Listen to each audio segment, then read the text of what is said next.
Hello, this is Wes Hickey, Chair of the Department of Educational Leadership at the University of Texas at Tyler. We're still working on and looking at Covey's 7 Habits of Highly Effective People. And this one we're looking at Habit 5, which is seek first to understand, then be understood. Because one of the things that we find in today's society is that we too often are working very hard to make others see our view. Oftentimes just continually talking or ignoring the other individual, and we don't take the time to really recognize what they do. From my background, what I find is that no matter who it is we're dealing with, whether it be politics, any type of situation we work with in society, is that we probably have much more common ground than people recognize, but we don't sit there and listen to them long enough to really understand their side of the views. And this is certainly true in schools too. As teachers, we oftentimes feel that we need to just tell students what they need to do all the time, that if they would just listen to us, they'd be much better off.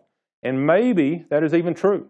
But the truth of the matter is, there's an aspect of education, and I would call it attachment theory out of psychology, is that to the extent that the students can feel connected to the teacher in a professional way, they're going to work that much harder and be that much more effective.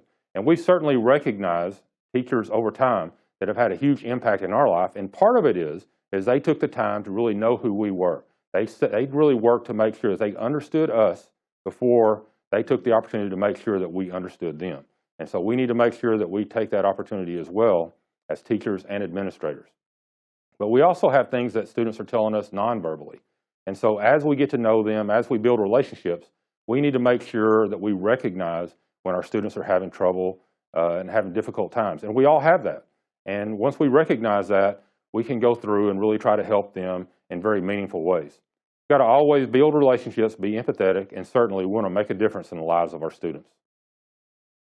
And here at UT Tyler, let us know what we can do, and remember to inspire and educate, be architects of human potential.